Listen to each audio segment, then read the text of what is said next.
Rádio Saúde. A informação preventiva para viver melhor. Com o Dr. Antônio Rocha e convidados.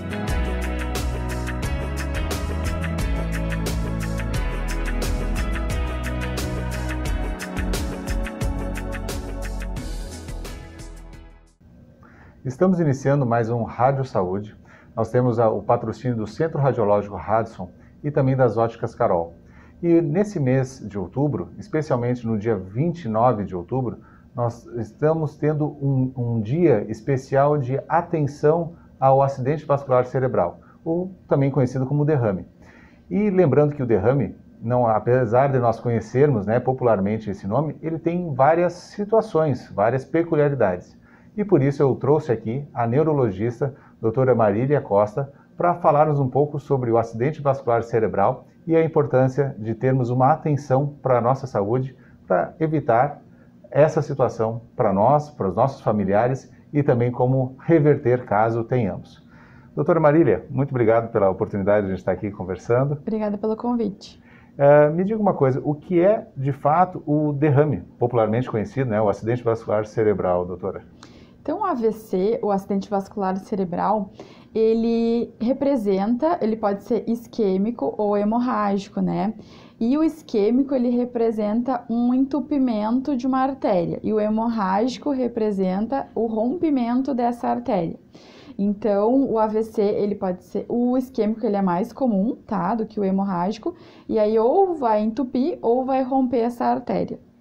Quais são as formas da gente talvez prever, porque muitas vezes a população quer saber se tem um maior risco, mas quer de uma maneira bem objetiva saber se, quando a gente fala dessa artéria, lembrando, são várias, vários lugares que pode acontecer. Sim. E eles querem saber se vai acontecer, quando vai acontecer, como se houvesse uma possibilidade de prever isso. Mas onde geralmente isso acontece? Qual é o maior risco para a nossa saúde, primeiramente? Então, quem está em risco e assim falando como a gente pode prevenir, esse risco. Então, tem fatores de risco modificáveis e não modificáveis, Falando do isquêmico, quais são os fatores de risco? Pressão alta, diabetes, alteração do colesterol, obesidade. Então, esses são os fatores de risco e eles são modificáveis, Já o hemorrágico, ele pode depender de uma história familiar, de aneurisma. Então, esse a gente não vai poder mudar a genética, Então, tem esses fatores de risco modificáveis e não modificáveis, e a gente pode agir nos modificáveis, Então, se esse, em especial, esse segundo que falaste, tem um fator maior, relação familiar, quais são as situações que a gente pode, talvez, prevenir de uma maneira mais objetiva e evitar a questão puramente familiar? Porque a genética ela tem um papel importante, mas o ser humano, o indivíduo que tem um poder de arbítrio, de julgar o que é melhor para si e corrigir o que está errado. Então, o que é errado, que nós fazemos que nos expõe a um risco maior? Então, na verdade, a gente tem que revisar o estilo de vida, Eu vou orientar o que a gente pode fazer. A gente pode cuidar da nossa dieta. Existe uma dieta estudada para prevenir AVC, que é a dieta mediterrânea. Fazer atividade física, porque a inatividade física é um fator de risco, Então, se indica 150 minutos por semana, mas qualquer 20 minutos já tem benefício, Então, a gente estava falando de meia hora. Caminha meia hora na ida, 15 minutos na ida, 15 minutos na volta, já deu meia hora, Então, dieta, exercício e controlar a pressão, o diabetes, o colesterol, Então, a gente sabe exatamente que o estilo de vida está relacionado. Então, a gente tem que agir nesse setor. Também uma questão importante, prevenimos, buscamos prevenir o máximo possível, mas como saber se, como a gente tem um acidente vascular cerebral, imagino que seja algo abrupto, Acontece de uma hora para outra, mas a pessoa pode bater o medo, não saber se é de fato um acidente vascular cerebral. Como eu posso identificar? Ou em mim, ou através dos sintomas, ou os sinais em uma outra pessoa, Daqui a pouco, um familiar. Quais são os sinais e sintomas que está acontecendo naquele momento um acidente vascular cerebral, doutora? Então, é importante que toda a população esteja atenta aos sinais e sintomas, né? Então, para a gente e para os nossos familiares, identificar, né, se o sorriso está torto, se está com fraqueza em algum lado do corpo, né? Se está com dificuldade de falar, pede para cantar uma música. Se tiver alguma alteração, é um sinal de urgência, a gente tem que procurar atendimento médico o mais breve possível, né, para definir o tratamento. Então, por isso até tem a sigla do SAMU, né? Então, sorriso torto, abraço alterado, a música não consegue cantar, então é uma urgência, então tem que chamar o SAMU. Então, tem até essa dica, né? E lembrando que esse déficit, essa fraqueza vai ser súbita, porque está envolvido ou a entupimento ou a rompimento de vasos na cabeça, né? A gente fala isso até mesmo porque tem pessoas que têm dores de maneira frequente, dores fortes, mas daqui a pouco ainda, ou tomara que nunca sinta, de fato, a dor de um acidente vascular cerebral, que é muito mais forte, não é mesmo? Sim, e aí falando da dor de cabeça, o AVC pode ter dor de cabeça na apresentação, né? Mas aí é uma dor de cabeça diferente, não é a dor de cabeça que a gente já conhece, né? Então existe dor de cabeça e dor de cabeça por problema de saúde. E essa dor de cabeça secundária, que a gente chama ela vai ter sinais de alarme, né? Vai ter uma alteração de padrão, é uma dor de cabeça nova no paciente idoso, é uma dor de cabeça forte, nota 10, que atinge o pico máximo em menos de 1 minuto. Então, se tiver algum sinal de alarme na dor de cabeça, aí pode representar uma doença, por exemplo, um AVC. Falaste também sobre a questão da importância de termos daqui a pouco, um tratamento mais rápido possível. Para isso, a gente precisa levar o indivíduo para o atendimento médico. Nós podemos deslocar esse indivíduo, né, através, como a gente não é um acidente de carro, mas porque muitas vezes a gente não pode movimentar uma pessoa com um acidente de carro, né, ou de uma queda, algo assim, mas, ok, não teve uma queda, não foi um acidente de carro e a pessoa está com essa suspeita de acidente vascular cerebral, né, a suspeita de um derrame. O que é o mais adequado? Levarmos esse indivíduo com os meios próprios para dentro de um hospital, né, de pronto atendimento, ou aguardar, chamar um SAMU e pedir o socorro em casa. O que seria mais adequado, doutor?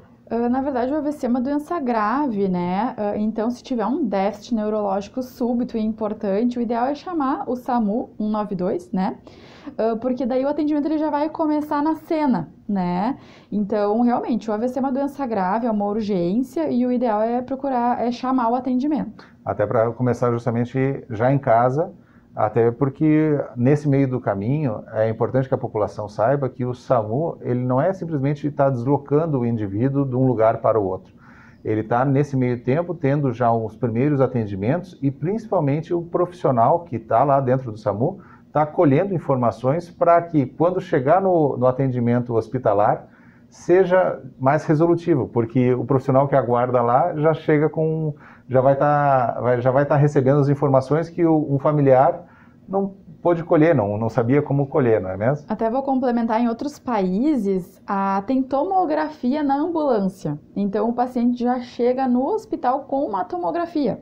Então o atendimento ele não precisa começar só no hospital, ele deve inclusive começar antes e, né, tem até essa questão de ter tomografia no caminho. Interessante.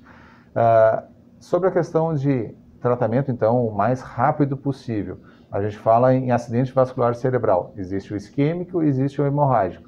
O isquêmico é, então, de uma obstrução, né, de algum vaso, de alguma veia, de algo que leva sangue de um lugar para o outro que foi obstruído, nesse caso cerebral, e existe a questão do hemorrágico. Quais são os tratamentos, tanto para um quanto para outro? Porque imagino que sejam diferentes eles. Claro, então o isquêmico, né, como representa uma obstrução de vaso, a gente tem que reperfundir esse vaso, né, a gente tem que tentar pelo menos. Então a gente tem medicações que podem ser feitas até 4 horas e meia, porque depois já eventualmente não tem benefício, né, e existe até cateterismo que a gente pode tentar fazer em casos selecionados, tá? Então o isquêmico a gente tenta a reperfusão, com medicação, cateterismo, e o hemorrágico, dependendo da causa, também tem que fazer uma cirurgia, ou se é aneurisma, tem que tratar esse aneurisma, né? Então, o hemorrágico tem que ser atendido para não ter maior sangramento, e o isquêmico tem que ser atendido para ver se o paciente é candidato a uma reperfusão. Uhum. E... Ok, já aconteceu, vamos por um passo a passo.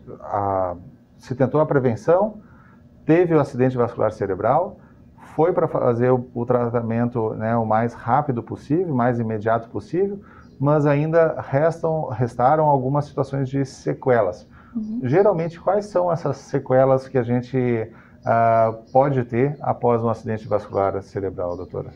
Se a gente não conseguir tratar, né, a hemorragia ou não conseguir reperfundir esse vaso, podem ficar sequelas, mas o ideal é a gente fazer a reabilitação, propor uma reabilitação para esse paciente, fazer fisioterapia, fonoterapia, terapia ocupacional, é uma equipe multidisciplinar para tentar reabilitar esse paciente. Então a gente evita de, na internação, definir a sequela e sim propor a reabilitação.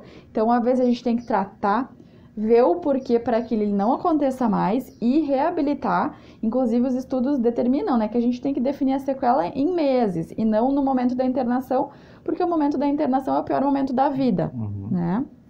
E situações, então, secundárias. A gente pode pensar que ele vai para fazer a reabilitação, vai daqui a pouco tomar as medicações preventivas para não acontecer um segundo momento, mas daqui a pouco aquele nosso amigo do Portal Gás lá, que já teve AVC, ou tem um familiar que teve AVC, mas com poucas sequelas, ou até mesmo que não teve sequelas, se pergunta, uma pessoa que já teve AVC, tem chance de ter um novo AVC? Sim, quem tem história na família tem mais chance, quem já teve evento tem mais chance. Então a gente tem que prevenir, né? Uma coisa é prevenção primária para não acontecer, outra coisa é prevenção secundária para não acontecer de novo. Por isso da gente identificar a causa, então a gente trata, vê o porquê, para que não aconteça mais e reabilita. Tem risco? Tem, mas quanto melhor tratado, mais direcionado esse tratamento, menor a chance de recorrência, né? Por isso é importante a gente ter essa atenção muito grande sobre a questão da nossa saúde. A gente fala muitas vezes no programa, inclusive no programa de rádio, aqui na nossa 107.9, sobre a questão do risco, né, da espera, o custo da espera, porque esperar tem custo. Por isso que é importante a gente buscar o quanto antes. No caso do acidente vascular cerebral, pode ser questão de minutos, né? A cada minuto vai perdendo a chance maior de sucesso na reversão, né, desse acidente. Uhum. Então, por isso que é importante a gente ter sempre uma atenção muito grande sobre toda a nossa área da nossa saúde. Doutora, agradeço muito a oportunidade e gostaria para suas considerações finais também. Agradeço o convite, a oportunidade. Então, relembrando, né, que dia 29 de outubro é o Dia Mundial do AVC, essa doença tão importante, tão prevalente, a segunda causa de morte no mundo, a terceira causa de incapacidade. Então, a gente tem que tratar o paciente, tem que ver o porquê desse AVC e tem que reabilitar, né, para ter uma maior qualidade de vida. Esse é o nosso objetivo. Tá certo, muito obrigado.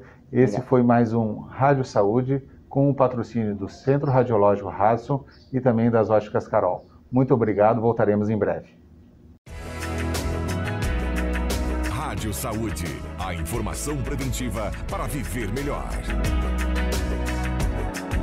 Com o Dr. Antônio Rocha e convidados.